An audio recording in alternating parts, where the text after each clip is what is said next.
Dear students, আমরা পড়ছিলাম পরমাণুর গঠন।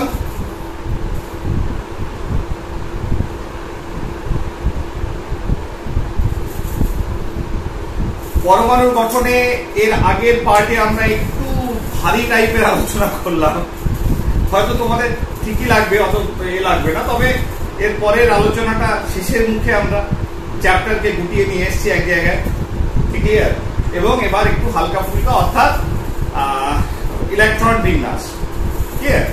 তা আমরা যতটা জেনেছি সেটা হচ্ছে কোয়ান্টাম সংখ্যাগুলো জেনে গেছি এবং শেপস অফ অরবিটালস, বিভিন্ন অরবিটাল গুলো যেগুলো রয়েছে, অর্থাৎ উপকক্ষের ভিতরে যে কক্ষগুলো রয়েছে তাদের শেপ কেমন হয়, quantum mechanics, Schrodinger equation solve করে আমরা ইত্যাদি ইত্যাদি রেডিয়াল নোড এবং প্ল্যানার নোড ইত্যাদি ইত্যাদি পেয়ে গেছি, ঠিক আছে? এবার যদি তোমাদের এই ধরনের কোনো প্রবলেম দেয়, কোশ্চেন্স, সেগুলো পরে আলোচনা করছি, তবে আমি জাস্ট বলে দিচ্ছি, ধরো যে কোনো উপকক্ষ যদি তোমাদের দিয়ে দেয়, তাহলে তোমাদের তাদের যে ইনফরমেশন, বেসিক ইনফরমেশন, সেগুলো তোমরা বার করতে পারবে। ধরো এল ধরো radial node, planar node, total node, আরো লেখা হলো না, বেশ।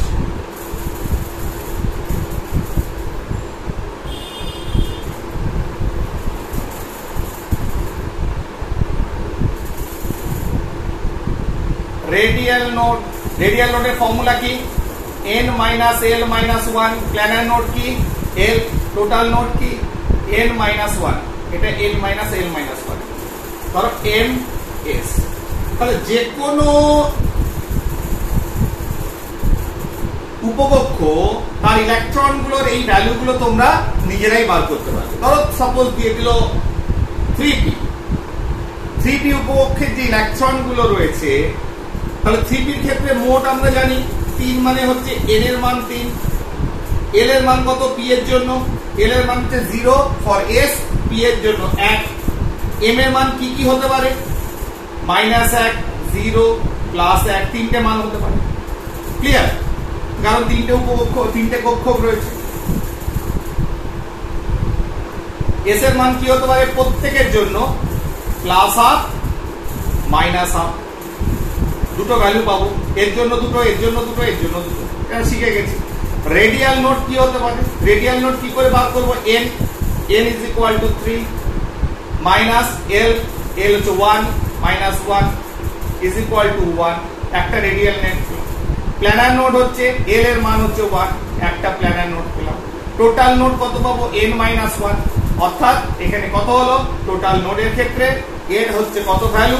n এর মান হচ্ছে 3 minus 1 মানে হচ্ছে, তাহলে এখানে রেডিয়াল নোড পেয়েছি একটা, প্ল্যানার নোড পেয়েছি একটা, মোট নোডাল প্লেন যেখানে ইলেকট্রন পাওয়ার সম্ভাবনা 0, প্রবাবিলিটি 0, টোটাল হচ্ছে n minus 1 is equal to 2। এখানে n এর মান যত তোমাকে দিল হচ্ছে 4d। তাহলে 4d এর ক্ষেত্রে এই উপকক্ষে কতগুলো কক্ষক আছে? কক্ষক আমি জানি হচ্ছে, এটা ম্যাগনেটিক কোয়ান্টাম নাম্বারে গেলেই ভাগ হয়ে যাবে 5টা কক্ষ। তাহলে এর ক্ষেত্রে মোট n এর মান কি হলো? 3। l এর মান কি হয়ে গেল? d এর ক্ষেত্রে 2, ঠিক আছে? তাহলে d এর ক্ষেত্রে 2 হলে m এর মান কি হলো? -2, -1, 0, +1, +2।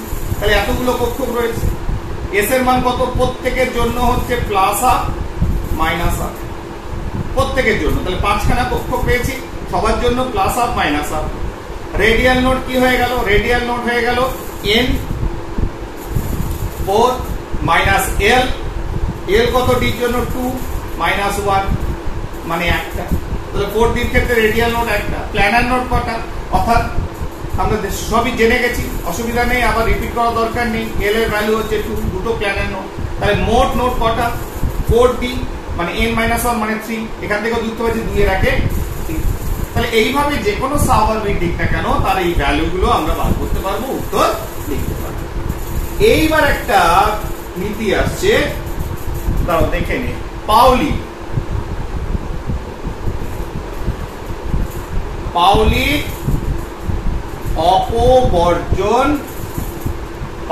অপবর্জন নীতি, পাউলিস এক্সক্লুশন প্রিন্সিপাল। মানে এটা আবার কি? এক্সক্লুড কাকে করবে, কাকে আলাদা করবে? আলাদা করবে ইলেকট্রনকে। কিরকম বলছে? কোন অ্যাটমে, কোন পরমাণু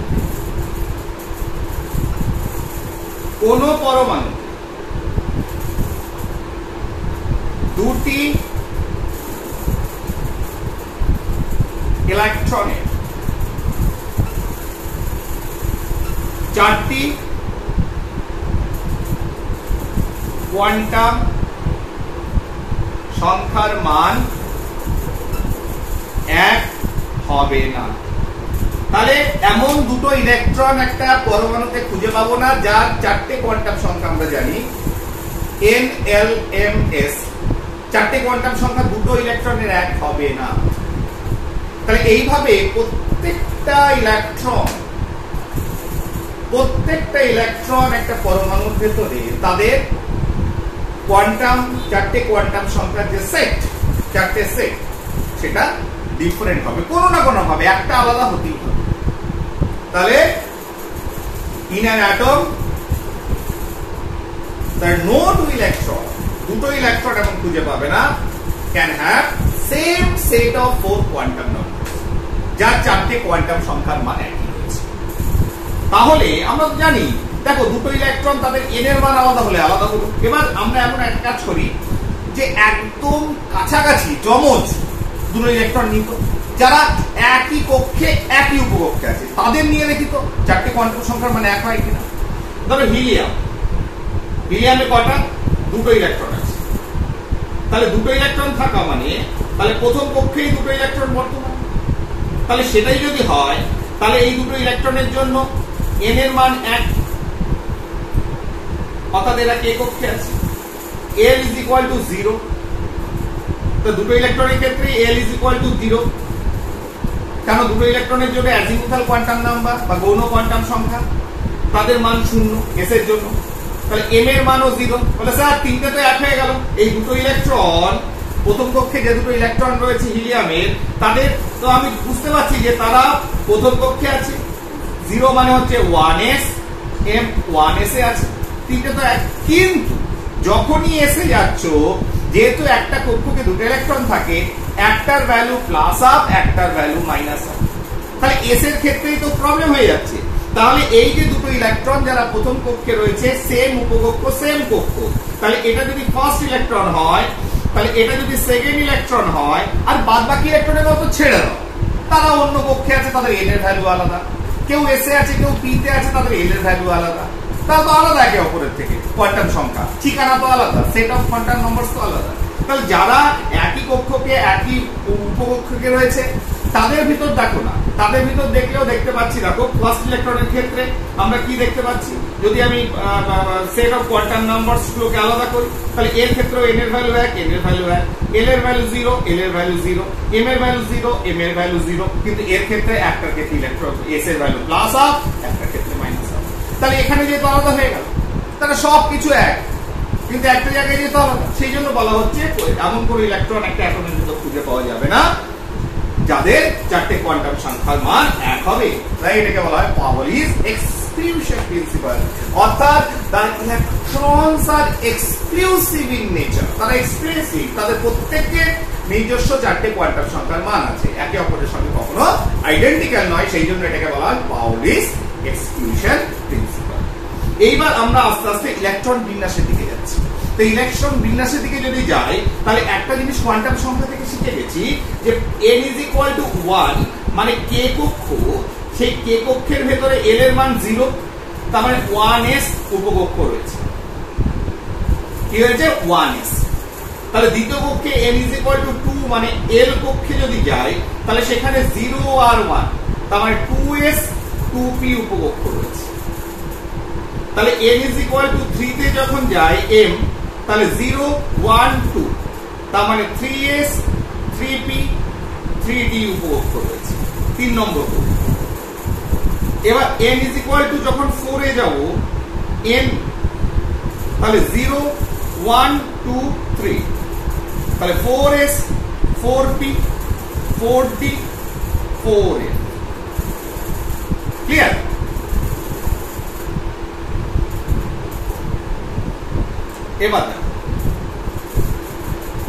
এবার ধরো n is equal to 5, k l m n, ধরো o, দিস ইজ o, তাহলে কি হচ্ছে 0 1 2 3, আরেকটা হচ্ছে 4, তাহলে 4 এর আমাদের দরকার পড়ে না। ক্লিয়ার? তার মানে আমি কি পাচ্ছি, আমরা যতটা আমাদের পরমাণু ক্রমাঙ্ক যতগুলো মৌল আছে, তাহলে এখানে 4 এর আর দরকার পড়ে না। তাহলে এখানে আমরা পাই কি তোমার 5s 5p 5d 5f, চারটে হলেই হয়। f এর পরে আর কোনো এক্সিস্টেন্স আমরা পাইনি ওই ধরনের কোনো অরবিটালে। ক্লিয়ার? তারপর তাহলে এইভাবে পরপর পরপর সেজে গেছে। তাহলে প্রথম কক্ষে 1s, তারপরে 2s 2p, 3s 3p 3d, 4s 4p 4d 4f, তারপরে 5s 5p 5d 5f। ঠিক আছে না? তারপরে 6 নম্বর যখন যাব n is equal to 6, তখন 5, তখন কি পাচ্ছি 6s 6p, আর যেটা দরকার হয় 6s 6p 4 5 1 2 3 3 3 4 5, আর দরকার পড়ে না। তাহলে n is equal to 7, 7s A 7s। ঠিক আছে? 7s। ঠিক আছে? এইটুকু যেটুকু আমাদের দরকার আছে সেগুলো আমরা পরপর দেখতে পাচ্ছি। 6p 6d পর্যন্ত আছে। আচ্ছা বেশ, 6d আর 7p 7s 7p, এইগুলো আমাদের হলেই আমাদের যতগুলো পরমাণু ক্রমাঙ্ক আছে, যতগুলো মৌল আবিষ্কার হয়ে গেছে সেইটুকু অ্যানালাইসিস করতে আমরা পারি। তাহলে এই হচ্ছে পরপর পরপর আমাদের অরবিট অনুসারে আমরা যে সাব অরবিট গুলো পাই, উপকক্ষ গুলো পাই, সেগুলো হচ্ছে এই। তাহলে সেটাই যদি হয়, তাহলে হাইড্রোজেন, ফর হাইড্রোজেন যার একটা ইলেকট্রন আছে, যার কি রয়েছে একটা ইলেকট্রন রয়েছে, তাহলে একটা ইলেকট্রন থাকলে আমরা জানি ইলেকট্রনটা কোথায় প্রবেশ করবে। তাহলে আমার হাইড্রোজেনের ক্ষেত্রে যদি আমি ভাবি যে হাইড্রোজেনের ক্ষেত্রে দেখবো হচ্ছে প্রথমে আছে, প্রথম কক্ষে আছে 1s, ঠিক? তাহলে এটাকে যদি আমি সাজাই এরকম, ধরো suppose this is positive, 1 2 3 4 5 6 7, n is equal to 1, n is equal to 2, n is equal to 3, n is equal to 4, n is equal to 5, n is equal to 6, n is equal to 7। তাহলে এখানে কে রয়েছে? তাই এটাকে আবার আরেকটা ভাবে আমরা প্রকাশ করতে পারি, এই উপকক্ষগুলোকে তার ভেতরে যে কক্ষক আছে সেই কক্ষক সমেত প্রকাশ করতে পারি, বা শুধুমাত্র যদি আমি এমনি লিখি তাহলে এখানে রয়েছে হচ্ছে 1s। তাহলে হাইড্রোজেনের ক্ষেত্রে 1s এ কটা ইলেকট্রন থাকবে, সেই ইলেকট্রনটাকে আবার কি করে প্রকাশ করতে পারি, সেই ইলেকট্রনটাকে এইভাবে হাফ অ্যারো দিয়ে। ঠিক আছে? এটা আমরা আগে বলেছিলাম। তাহলে এখানে একটা ইলেকট্রন রয়েছে, তাহলে তার বাদবাকি যে অরবিটাল গুলো রয়েছে, যে উপকক্ষগুলো রয়েছে, সেগুলো ফাঁকা রয়েছে। তাহলে আমি যদি পরপর লিখি 1s এর পরে কি আছে 2s 2p, আর এখানে নেই কিছু, কোয়ান্টাম সংখ্যা আমাদের বলে দিয়েছে কোয়ান্টাম নাম্বার। তারপরে 3 নম্বর কক্ষে রয়েছে 3s 3p 3d, তারপরে রয়েছে কি 4s 4p 4d 4f, পাঁচে কি রয়েছে 5s 5p 5d 5f, 6 কি রয়েছে 6s 6p 6d, 7 কি রয়েছে 7s 7p। তাহলে এইভাবে পরপর পরপর উপকক্ষগুলো সেজে রয়েছে। তাহলে এটা পর আমি হিসেব করবো যে ইলেকট্রন যদি একটা থাকে হাইড্রোজেনের, তাহলে 1s এ একটা রয়েছে। এরপরে যে ইলেকট্রন গুলো প্রবেশ করবে যদি থাকতো, তাহলে 1s এর পর বেশি ইলেকট্রন হলে 2s এ যেত, 2s ভর্তি হলে 3s। তাহলে যদি এই ট্যাঙ্ক গুলোকে আমি ভর্তি করি ইলেকট্রন দিয়ে, যদি জলগুলোকে ভর্তি করি, কিভাবে ভর্তি করব?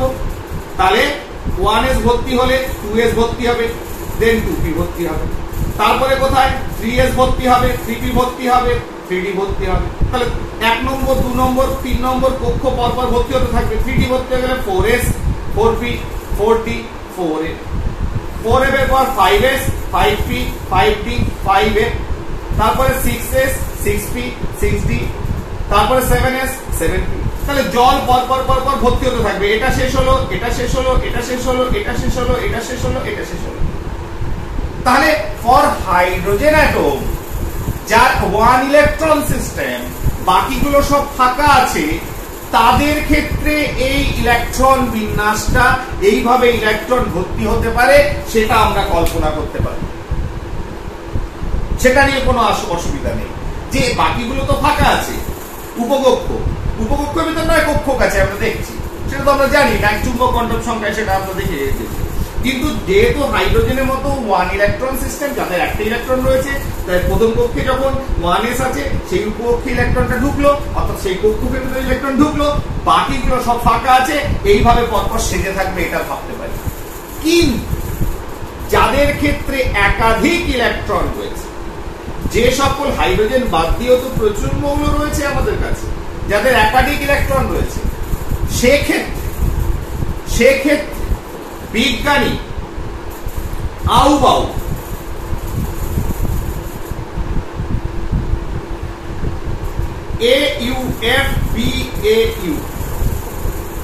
আউবাউ একটা প্রিন্সিপাল দিল, আউবাউ নীতি। ঠিক আছে, আউবাউ নীতি। তাহলে এই আউবাউ নীতি কি বললো না, ফর মাল্টি ইলেকট্রন সিস্টেম, অর্থাৎ যাদের একাধিক ইলেকট্রন রয়েছে, তাদের ক্ষেত্রে ইলেকট্রন কিন্তু পরপর কক্ষের যে উপকক্ষগুলো রয়েছে বা তার ভিতরে যে কক্ষগুলো রয়েছে, সেই উপকক্ষগুলো পরপর ফিল আপ করবে না। তাহলে তারা ফিল আপ করবে according to the increase in energy. ঠিক আছে না? তার মানে আউবাউ কি বললো তার নীতিতে, উপকক্ষগুলি তাদের শক্তির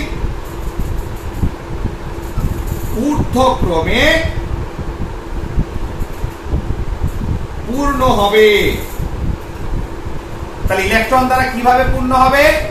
পরপর যেগুলো রয়েছে, প্রথম কক্ষ দ্বিতীয় কক্ষ তৃতীয় কক্ষে যে উপকক্ষগুলো রয়েছে সেগুলো ফিল আপ হচ্ছে, ওইভাবে হবে না। কম শক্তির উপকক্ষ, যে উপকক্ষের শক্তি কম সেটা আগে ফিল আপ হবে, তারপরে যে উপকক্ষের শক্তি বেশি সেটা পরে ফিল আপ হবে। ঠিক আছে, এবার প্রশ্ন হচ্ছে কার শক্তি বেশি, কার শক্তি কম? তাহলে বিজ্ঞানী আউবাউ বলল, কি বলল, যে n প্লাস l, যে উপকক্ষের n প্লাস l ভ্যালু কম, তাহলে n প্লাস l ভ্যালু কম, তার মানে তার শক্তিও কম। এটা ধরে নাও। তাহলে এটা ধরে নিতে বললো যে এটা শক্তির বিচার আমি কিভাবে করেছি, n মুখ্য কোয়ান্টাম সংখ্যা এবং গৌণ কোয়ান্টাম সংখ্যার যোগফলের উপর। কার? উপকক্ষের। ক্লিয়ার? তাহলে উপকক্ষের মুখ্য কোয়ান্টাম সংখ্যা এবং গৌণ কোয়ান্টাম সংখ্যার যোগফল যার কম সে আগে ফিল আপ হবে, তারপরে যার শক্তি বেশি সে, অর্থাৎ যার n প্লাস l ভ্যালু তারপরে রয়েছে, সে তারপরে ফিল আপ হবে। তাতে দেখা যাচ্ছে যে একটা কক্ষ ভর্তি হতেও পারে, নাও পারে, সেটা না হয়েও অন্য কক্ষ ফিল আপ হয়ে আবার সেটা ভর্তি হতে পারে। তার মানে জল পরপর সিলিন্ডার গুলোতে পরপর ট্যাঙ্কে ভর্তি না হয়েও, তুমি যেখানে ভর্তি হওয়ার কথা সেটা না হয়ে অন্য একটা ট্যাঙ্ক ভর্তি হয়ে আবার সেটা ফিল আপ হতে পারে, জল ভর্তি হতে পারে, এটা হতে পারে। তাহলে আমরা দেখবো n plus value, l value. তাহলে সেই হিসাবে তাহলে আমি যদি এটা প্রথম কক্ষ ভাবি, তাহলে এখানে আছে 1s। দ্বিতীয় কক্ষ যদি ভাবি,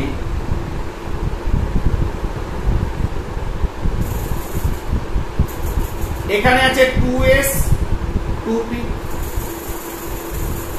দ্বিতীয় কক্ষ 3s 3p 3d। চতুর্থ কক্ষ 4s 4p 4d 4a। পঞ্চম কক্ষ 5s 5p 5d 5a। ষষ্ঠ কক্ষ 6x 6p 6d। সপ্তম কক্ষ 7s 7p। তাহলে এইভাবে তিনি একটা ফর্মুলা দিল, বলে কি এটাকে কোণাকুণি কেটে দাও। সরি, কাটতে গিয়ে দেখো কি অবস্থা।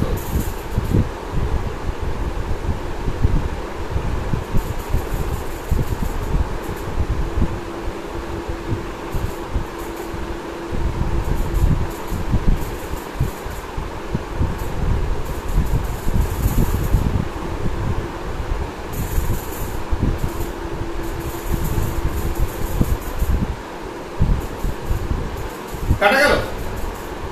তাহলে কোণাকুণি যদি কেটে দাও তাহলে কি দাঁড়ালো দেখো।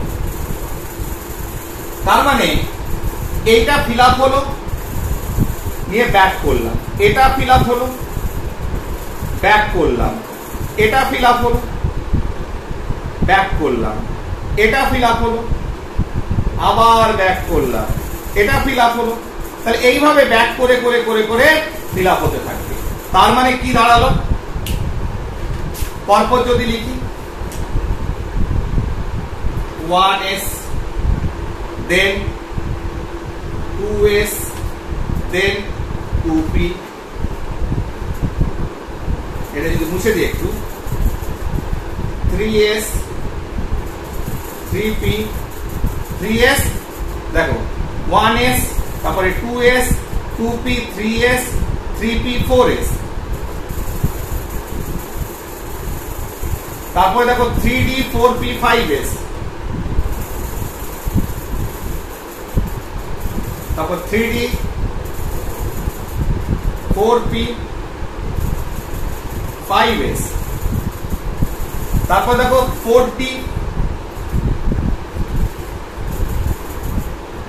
5p 6s। তাহলে এইভাবে হচ্ছে। তাহলে এটা যদি হয় তাহলে এটাকে মুছে দিই, তোমরা সবাই বইতে দেখতে পাবে এই ছবিটা। তার মানে ঘটনাটা তোমাদের এক্সপ্লেনেশন দেওয়া আর কিছু নয়। তাহলে দেখো, তার মানে ব্যাপারটা কি দাঁড়ালো, ব্যাপারটা দাঁড়ালো প্রথম কক্ষ ফিল আপ হয়ে গেছে।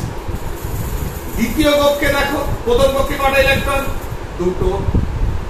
দ্বিতীয় কক্ষ দেখো, আমরা জানি এস এ দুটো ধরে, আর পি উপকক্ষে মানে তিনটে কক্ষ, 3 দিয়ে 6টা 8টা ফিল আপ হয়ে গেছে। কিন্তু তারপরে দেখো 3s 3p 3 নম্বর কক্ষ, সামনে তো এই 1 2 3 মানে তো মুখ্য কোয়ান্টাম সংখ্যা, তাহলে 3s 3p ফিল আপ হলো। কিন্তু তারপরে দেখো 4 নম্বর কক্ষে ফিল আপ করে দিয়েছি ইলেকট্রন, তারপরে 3d ফিল আপ করছে। তার মানে 3 নম্বর কক্ষ পুরোটা ফিল আপ হয় না। এস আর পি 2 আর 8 এই দুটো ফিল আপ হলো, তারপরে 10টা ফিল আপ হয়ে তারপরের কক্ষে দুটো ফিল আপ করে, তারপরে এখানে বাকি 10টা। মোট তো আমরা জানি 3 নম্বর কক্ষে 18টা।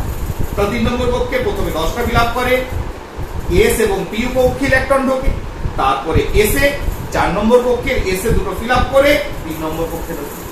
বলে এখানে তো গোলমাল হয়ে গেল, যেটার জন্য আমরা ক্লাস 10 এ অনেক সময় ক্যালসিয়াম, ঠিক আছে না, ক্যালসিয়ামের ক্ষেত্রে যার 20, ক্যালসিয়াম 20, তারপরে ধরো পটাশিয়াম 19, পটাশিয়াম 19, সেগুলো আমরা বলছি যে কেন এরকম হয়। তৃতীয় কক্ষ ফিল আপ না করে কেন আমরা ক্যালসিয়াম 20 ক্ষেত্রে আমরা কি করে থাকি, ক্যালসিয়াম 20 এর ক্ষেত্রে 2882, 2 আর 10 আর 8 18 আর 2 20। তুমি বলবে স্যার 2 8 10 হতেই পারতো, কেন 2 8 আর 2? কনফিউজ হয়, তাদের অতটা তখন বোঝানো যায় না, বোঝালেও তারা বুঝতে পারে না উপভোক্য কনসেপ্ট, আবহাওয়া নীতির কথা। ঠিক আছে, তা আমরা বোঝাচ্ছি সেটা। তাহলে ইলেকট্রন অ্যাকচুয়ালি তার উপকক্ষ কক্ষ বেস করে ফিল আপ হয় না, কক্ষ পূর্ণ করতে করতে যায় না, উপকক্ষের শক্তি অনুসারে ফিল আপ হতে হতে দেয়। এবার সেটাকে যদি আমরা এখন এটাকেই ধরো n+l ভ্যালু হিসেবে আমরা যদি প্রকাশ করি যে সত্যিকারে কি এরা পরপর যে ফিল আপ হচ্ছে আহ্বায়ক নীতি অনুসারে, তাহলে এটা কি n+l ভ্যালুকে পূর্ণ করছে যেটা আপনি বলেছিলেন? দেখা যায় s এর ক্ষেত্রে n+l ভ্যালু কি 1s এর ক্ষেত্রে 1 + 0, 2s এর ক্ষেত্রে 2 + 0, 3 2b এর ক্ষেত্রে 2 + 1, 3s এর ক্ষেত্রে 3 + 0, f3b এর ক্ষেত্রে 3 + 1, 4s এর ক্ষেত্রে 4 + 0, 3d এর ক্ষেত্রে 3 + 1, 3 + 2 সরি, 4p এর ক্ষেত্রে 4 + 1, 5s এর ক্ষেত্রে 5 + 0। তাহলে দেখো পরপর দেখতে থাকো, 4d এর ক্ষেত্রে 4 + 2, 5p এর ক্ষেত্রে 5 + 1, 6s এর ক্ষেত্রে 6 + 0। তাহলে দেখো প্রথমে এটার মান 1 n+l ভ্যালু ফিল আপ হলো, তারপরে 2 ফিল আপ হলো, তারপরে 3 আর 3। স্যার এখানে তো দুটো ভ্যালু এক হয়ে গেল। যখন আউবাউ বললেন যখন দুটো উপকক্ষ যাদের n+l ভ্যালু যদি সমান আসে, যে যার n ভ্যালুটা কম, যার কক্ষ সংখ্যা কম, সে আগে ফিল আপ হবে। তাহলে দুটো n+l ভ্যালু যদি সমান হয়, যার কক্ষ সংখ্যা n এর মান কম হবে সে আগে ফিল আপ হবে। ন্যাচারালি দুটোর মান 3 হলেও 2p আগে ফিল আপ হলো, ফাইন। তারপর 3s ফিল আপ হলো, এর মান 4 এলো, ফিল আপ হলো। এবার দেখ 4s এর ভ্যালু 4, 3d এর ভ্যালু 5 বেরিয়ে গেছে। এক হলে নয় 3d আগে ফিল আপ হলো, কারণ আগে কক্ষে করছে, কিন্তু এর থেকে এর মান কম, তাই 4s ফিল আপ হলো। এখানে এই ব্যতিক্রম দেখা দিল, আগে 4s টা ফিল আপ হলো, চতুর্থ কক্ষ ফিল আপ হলো, তারপরে 3 নম্বর কক্ষের বাকি এটা ফিল আপ হলো। তাহলে এইভাবে আহ্বায়ক যে নীতি সেটাকে আমরা ব্যাখ্যা করতে পারি। তাহলে ক্লিয়ার? তাহলে ইলেকট্রন কিভাবে ভর্তি হবে, কোন উপকক্ষে ভর্তি হবে, তাহলে আমরা যখন শিখে গেলাম তাহলে আমরা মৌলের ইলেকট্রন বিন্যাস করতে পারব। ক্লিয়ার? তাহলে মৌলের ইলেকট্রন বিন্যাস যখন করব তখন কি করব, একটা রুল ফলো করব। কিরকম রুল দেখাচ্ছি, কিভাবে করব। ধরো একটা সাপোজ আমি ছোট থেকে শুরু করি, হাইড্রোজেন পরমাণু ক্রমাঙ্ক 1, একটা ইলেকট্রন রয়েছে, তাহলে 1s প্রথমে আছে, তাহলে 1s এ কটা ধরে, দুটো ধরে, তাহলে এটাকে করব 1s1, একটা ইলেকট্রন আছে। এটাকে যদি বক্সের মাধ্যমে বক্স ডায়াগ্রাম দিয়ে দেখাই 1s1, তাহলে 1s উপকক্ষ বা কক্ষকে যখন লিখছি, তাহলে এবার হিলিয়াম 2, তাহলে কি রয়েছে 1s, কেন s এ তো দুটো, একটা কক্ষকে তো দুটো ধরে, তাহলে 1s2, তাহলে 1s এ আমাদের দুটো ইলেকট্রন ধরে, হাইড্রোজেনে একটা ইলেকট্রন আছে আর হিলিয়ামে দুটো আছে, তাহলে 1s2 তে কি হবে লিখবো, একটা ক্লকওয়াইজ একটা অ্যান্টি ক্লকওয়াইজ, এইভাবেও লিখতে পারি।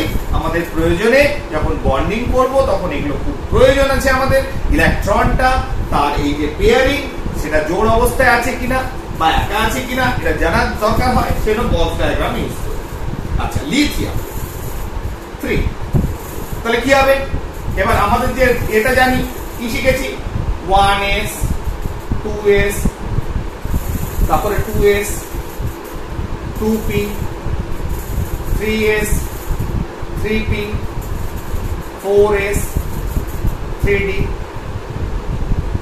ঠিক আছে না, 4p 5s 4d, ঠিক আছে না। তাহলে এইভাবে পরপর এগিয়ে গেছে আহ্বায়ক প্রিন্সিপাল অনুসারে, তাহলে পরপর ফিল আপ হবে। তাহলে লিথিয়ামে 3টে আছে, তাহলে 1s এ দুটো হয়ে গেল শেষ। তারপরে আসছে 2s, তাহলে 1s এর পর 2s এ কত একটা আছে, মোট তো তিনটে। তাহলে এটা বক্স ডায়াগ্রাম করে লিখি, 1s এ দুটো, 2s এ। তাহলে এই ইলেকট্রন বিন্যাস কি 1s2 2s1 1s2 2s1। ঠিক আছে না? ফাইন। এবার পরপর করতে থাকি, অসুবিধা নেই। আচ্ছা একটু বড় নি, ধরো তোমাকে বলো কার্বন, তারপর বড় করবে। কার্বন 6টা, তাহলে কার্বন যদি 6টা হয় তাহলে আমরা পরপর লিখি 1s এ দুটো, কমা দিয়েও লিখতে পারবো, কোনো অসুবিধা নেই। তারপরে 2s এ, এস এ আমরা জানি দুটো, তাহলে 2 এর 2 4 আছে, ইলেকট্রন 6টা। তাহলে তারপরে আসছে 2p, 2p তে ক্লিয়ার। কিন্তু p তে কটা ধরবে মোট? আমরা কোয়ান্টাম নাম্বারে শিখেছি যে p উপকক্ষে 3টে কক্ষক থাকে, m এর মান -1 0 +1, প্রত্যেকটা স্পিন কোয়ান্টাম সংখ্যা +1/2 -1, মানে দুটো করে। তাহলে p তে মোট ধরে 6টা, তা আছে কটা? দুটো। তেমনি নাইট্রোজেন স্যার 1s2 2s2 2 এর 2 4, তারপরে 2p তে কটা 4 আর 3 7। Oxygen 1s2 2s2 2p4। Fluorine 1s2 2s2 2p, কটা হচ্ছে 4 আর 5। নিয়ন 1s2 2s2 2p6 10। তাহলে এইভাবে আমরা ফিল আপ করতে পারি, ক্লিয়ার? এইবার প্রথম প্রশ্ন, এটাকে আমরা সংক্ষেপে আর কোনো উপায় আছে? বলে আছে। কিরকম? ইলেকট্রন বিন্যাস যখন করছি, মৌলের আগে যে নিষ্ক্রিয় গ্যাস আছে, তাহলে কার্বনের আগে, কার্বনের 6, তার আগে নিষ্ক্রিয় গ্যাস আছে হিলিয়াম। হিলিয়ামের ইলেকট্রন বিন্যাস হচ্ছে 1s2, দুটো ইলেকট্রন। ফলে এই 1s2 না লিখে তুমি এর জায়গায় কি লিখতে পারো? Helium third bracket 2s2 2p। তাহলে আমি 1s2 না লিখে হিলিয়াম মানে 2 চলে গেল, নিয়ে 2s2 2p করতে পারি, ক্লিয়ার? এবার আর্গনের নিয়নের পরে চলে যাই। 11 সোডিয়াম 11। তাহলে সোডিয়ামের ক্ষেত্রে কি করব? 1s2 2s2 fill up, 2p6 fill up হয়ে গেছে। তাহলে 2p6 পরে 3s আসছে, 3 নম্বর কক্ষ। তাহলে 1 নম্বর 2 নম্বর ফিল আপ হয়ে গেছে, কোনো অসুবিধা নেই কক্ষ। তাহলে এখন আমরা কক্ষের হিসেবটা না করে আবহাওয়া নীতি অনুসারে পরপর ফিল আপ করব, ঠিক আছে? তাহলে 3s1। তাহলে এটা হয়ে গেল 11টা, 4 আর 6 10 একে 11। এবার এটাকে সংক্ষেপে কিভাবে লিখতে পারি? নিয়নের আগে নিয়ন, মানে সোডিয়ামের আগে নিয়ন আছে নিষ্ক্রিয় গ্যাস, ইলেকট্রন বিন্যাস সেইটা। ফলে এইটার জায়গায় আমি লিখতে পারি নিয়ন 3s1, অসুবিধা নেই, লিখতে পারি, ঠিক আছে না? এইবার এইগুলোকে বক্স ওয়াইজ ভাঙি, বক্স করে ভাঙি। আমরা আজকে দুটো প্রিন্সিপাল পড়েছি, একটা পাউলির অপবর্জন নীতি, পাউলির এক্সক্লুশন প্রিন্সিপাল, আর এটা হচ্ছে আউবাউ প্রিন্সিপাল, আউবাউ নীতি, ঠিক আছে? এইবার এটাকে যদি বক্স করে ভাঙতে বলা হয়, এই দুটোকে,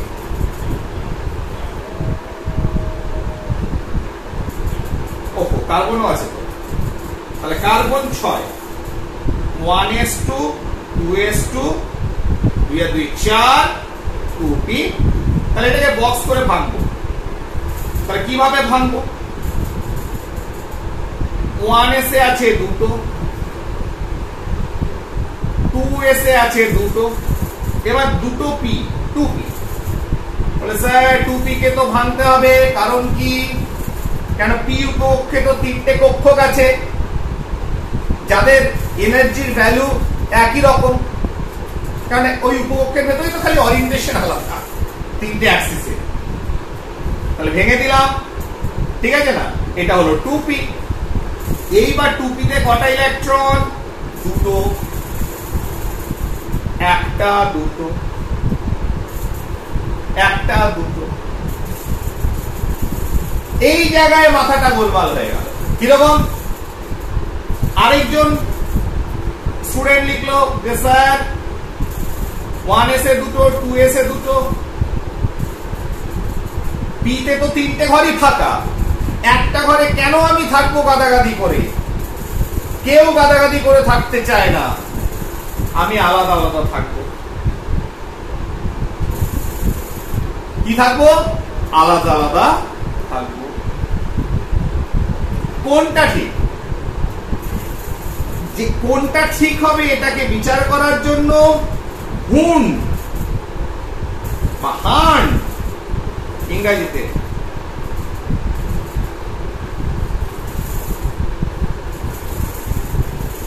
হুন্ডে, এটাকে কি বলছে দাঁড়াও, ওয়েট, হুন্ডে হুন্স প্রিন্সিপাল বা দাঁড়াও একটা টার্ম আছে, হুন্স মাল্টিপ্লিসিটি রুল, হুন্স মাল্টিপ্লিসিটি সূত্র, হুন্ডের মাল্টিপ্লিসিটি, হুন্স MUF মাল্টিপ্লিসিটি, হুন্ডের মাল্টিপ্লিসিটি সূত্র এলো। কি বললো? কোন উপকক্ষে, মন দিয়ে শোনো, কোন উপকক্ষে ইলেকট্রন যখন প্রবেশ করবে যতক্ষণ না একটা করে ভর্তি হচ্ছে ততক্ষণ জোড়া তৈরি হবে না। তার মানে হঠাৎ করে একটা উপকক্ষের ভেতর যে কক্ষগুলো আছে একটাতে আমি দুটো ইলেকট্রন ঢোকাতে পারবো না যতক্ষণ না একটা করে ফিল আপ হচ্ছে। তাহলে উপকক্ষের ভেতরে যে সমশক্তি সম্পন্ন কক্ষ আছে সেগুলো যতক্ষণ না একটা করে পূর্ণ হচ্ছে ততক্ষণ জোড় উৎপন্ন হতে পারবে না। তাহলে হুন্ডের যে মাল্টিপ্লিসিটি সূত্র সেটা বোঝা গেল। তাহলে সেটাই যদি হয়, সেই জিনিসটাই যদি ঘটে, তাহলে কি হবে এক্ষেত্রে? তাহলে অক্সিজেনের ক্ষেত্রে আমি কি লিখতে পারি? তাহলে হুন্ডের মাল্টিপ্লিসিটি সূত্র সোজা, ওটা লেখার দরকার নেই, তোমরা বই দেখেই বুঝতে পারবে যে কোন উপকক্ষ এস এর ক্ষেত্রে ঠিক আছে, এস এর ক্ষেত্রে তো একটাই, ভেতরে কক্ষ নেই আলাদা করে, একটাই কক্ষ। পি এর ক্ষেত্রে যেমন তিনটি সমশক্তি সম্পন্ন তিনটে কক্ষ আছে, ডি এর ক্ষেত্রে 5টা আছে, এফ এর ক্ষেত্রে 7টা আছে। সেক্ষেত্রে হুন বলল যে যখন ইলেকট্রন ভর্তি হচ্ছে কোন উপকক্ষের ভেতরের কক্ষকে তখন কক্ষগুলো একটা করে যতক্ষণ না পূর্ণ হচ্ছে ততক্ষণ এটা পেয়ারিং হবে না, জোড় তৈরি হবে না। তার মানে এটা ভুল, এটাই ঠিক। তাহলে নাইট্রোজেনের ক্ষেত্রে কি লিখবো? 1s এ দুটো, 2s এ দুটো, আর 2p তে কটা? 2p তে তিনটে। তাহলে 2p তে 1 2 3, নাকি একটা জোড়া করে একটা? তা নয়, একটা করে একটা। তাহলে অক্সিজেনের ক্ষেত্রে কি লিখবো? দুটো দুটো চারটে আছে, তাহলে প্রথমে একটা করে ভর্তি হলো 2p তে, তারপরে চতুর্থ নম্বর থেকে পেয়ারিং হতে আরম্ভ করলো। না ফ্লোরিনের ক্ষেত্রে কি লিখবো?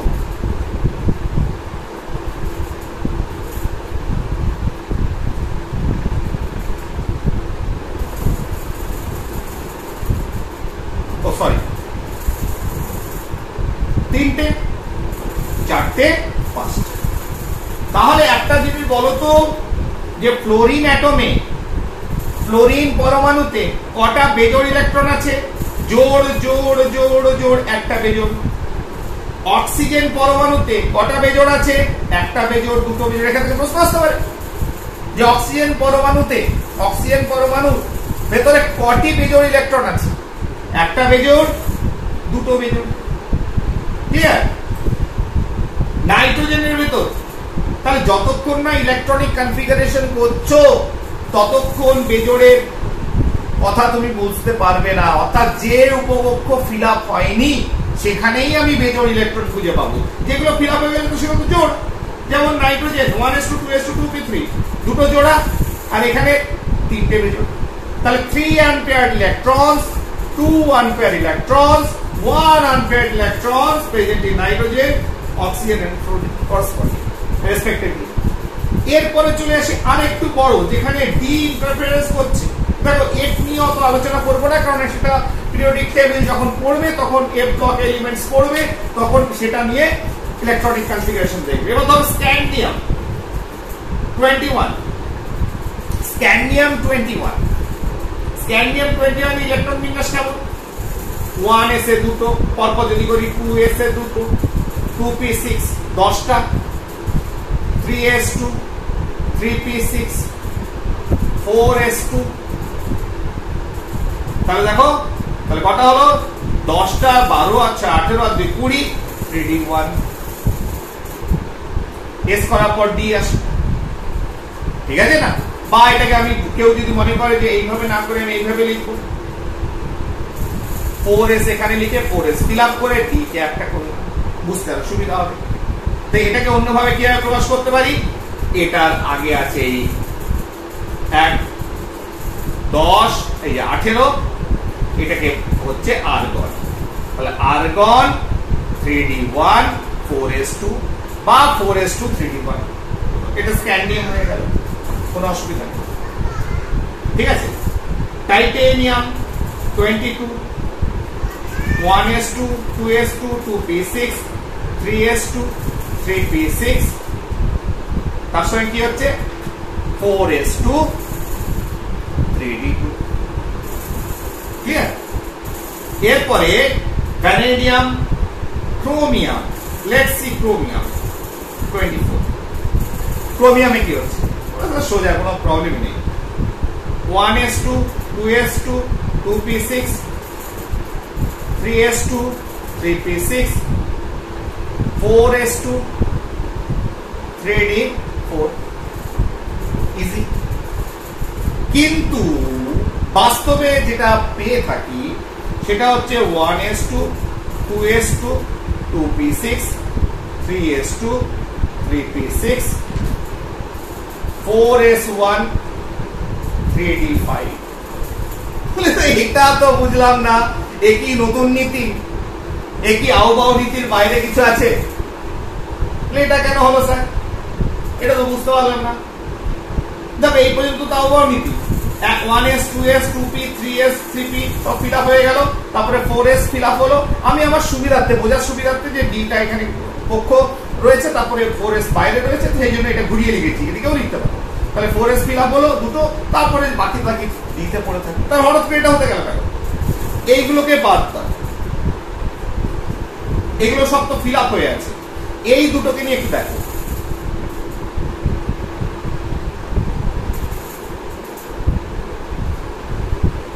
দেখো 4s এ দুটো, আর 3d টা দেখো, 3d কে আমি 5 ভাগে ভাগ করলাম। 3d কে 3d তে 4টে আছে, মানে 1 2 3 4, তাহলে ঘটনাটাই হয়ে আছে। এবার 3d আর 4s তার n+l ভ্যালু কাছাকাছি, তাহলে এনার্জিও কাছাকাছি হতে পারে। 4s এর এনার্জি ভ্যালু একটু কম, n+l ভ্যালু 4, ওটা 5, কিন্তু এদের যেহেতু এনার্জি ভ্যালু কাছাকাছি, আরেকটা কনসেপ্ট মাথায় ঢুকিয়ে নাও, যে এই ধরনের কোন অরবিটাল উপকক্ষ, যদি একটা উপকক্ষের ভেতরে যে কক্ষগুলো আছে সবাই যদি অর্ধপূর্ণ, হাফ ফিল্ড, কিংবা সম্পূর্ণ পূর্ণ অবস্থা থাকে, যেমন এটা পূর্ণ অবস্থায় আছে, সবাই ভর্তি আছে, তাহলে পুরো ভর্তি, অর্ধেক ভর্তি উপকক্ষ, সেটা হচ্ছে সুস্থিত স্টেবল। তাহলে half field and full field suborbits আর স্টেবল অরবিটস, বা অরবিটালস আর স্টেবল অরবিটালস। তাহলে সেটাই যদি হয়, তাহলে কাছাকাছি যখন 4s আছে, বলছে ভাই আমাকে একটা দে ইলেকট্রন। তো বলে কেন? দেখবি মজা, তুই যদি আমাকে একটা দিস, তাহলে ঘটনাটা ঘটবে কি, তোর কাছে একটা থাকলো, আমার কাছেও হয়ে গেল একটা, তাহলে তুইও অর্ধপূর্ণ, আমিও অর্ধপূর্ণ, আমরা দুজনে স্টেবল। আর এখানে তুই স্টেবল ছিলি, আমি আনস্টেবল ছিলাম। তা যখন একসঙ্গে আমাদের থাকতে হবে, সংসার করতে হবে, তাহলে আমরা দুজনেই সুস্থিত ভাবে থাকি না কেন? তাহলে ঝুট ঝামেলা হবে না।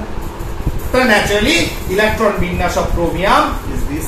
তাহলে একটু অন্যরকম, এটাকে একটু মাথায় রাখো। একই রকম ঘটনা আমরা দেখতে পাই কপারের ক্ষেত্রে। কপার 29, তাহলে 1s2 2s2 2p6 3s2 3p6, তাহলে হয়ে গেল 18টা, 4s2 20টা, 3d9। তাহলে এই দুটো সব ভর্তি হয়ে আছে। এই শেষ দুটোকে লিখি আমি 3d9, d এটাকে 3d এটা আছে, আর 4s এটা 4s রয়েছে ভর্তি, আর d9 মানে হচ্ছে 1 2 3 হুডস মাল্টিপ্লিসিটি রুল একটা করে ফিল আপ করলাম। তাহলে এর ক্ষেত্রেও ঘটনাটা একটু গোলমাল হয়ে আছে। তখন এই বলবে ভাই তুই আমাকে একটা দিয়ে দে। বলে কেন? বলে তুই তো সুস্থিত জোড়া আছিস, কিন্তু আমার তো সুস্থিত নই আমি। বলে তাহলে উপায়? তাহলে উপায় হচ্ছে তুই যদি আমাকে একটা দিস, তাহলে আমি ভর্তি হয়ে গেল, 3D ফিল আপ হয়ে গেল, সুস্থিত হয়ে গেল, আর তুইও হাফ ফিল, তুইও সুস্থিত। তাহলে সেরকম যদি হয়, তাহলে তার কপারের অ্যাকচুয়াল ইলেকট্রন বিন্যাস এটা নয়, তাহলে 1s2 2s2 2p6 3s2 3p6 3d10 4s2। আবার কোন বইতে থাকবে 4s সরি 3d10 10 একটা দিয়ে দিল, 10টা হয়ে গেল, এটা আপ টু 4s পাবে। বা কোন বইতে থাকবে 4s1 3d10, এটাকে কোন বইতে এইভাবেও থাকতে পারে, দ্যাট ইজ কোনো প্রবলেম নেই। 1s2 2s2 2p6 3s2 3p6 4s1 3d10, অসুবিধা নেই। কিন্তু ঘটনাটা এইটা অরিজিনালি হচ্ছে তুমি কোন সাব অরবিটে কটা করে ফিল আপ করেছো সেটাই ইম্পর্টেন্ট। এই জায়গাটা এদিক ওদিক লিখলে অসুবিধা নেই, করতে পারবে। ক্লিয়ার? তাহলে কপার 29 সেক্ষেত্রে একটা ইলেকট্রন নিয়ে এটা ঘটনাটা ঘটে, আর ক্রোমিয়ামের ক্ষেত্রে এটা আমরা দেখেছি। এটা মোটামুটি D block element, CD block element পর্যন্ত একটু আলোচনা করলাম। নেক্সট আরো আছে, সেগুলো তোমার পরপর বিভিন্ন চ্যাপ্টারে, ঠিক আছে, আমরা আলোচনা করব। এফ ব্লক এলিমেন্ট যেগুলো রয়েছে, ঠিক আছে। তাহলে এখানে আমরা মোটামুটি সাম আপ এই চ্যাপ্টারটাকে মোটামুটি ভালোভাবে বুঝে দিয়েছি, আশা করছি ভালো লেগেছে। আর একটা পার্ট হয়তো করব, সেটা হচ্ছে সাম প্রবলেমস, কিছু প্রবলেম আমরা অ্যানালাইসিস করব, বোঝার চেষ্টা করব প্রবলেমগুলো কি করে হয়, তাহলে সেই ধরনের সমস্যাগুলো তুমি করতে পারবে। ওকে, থ্যাংক ইউ।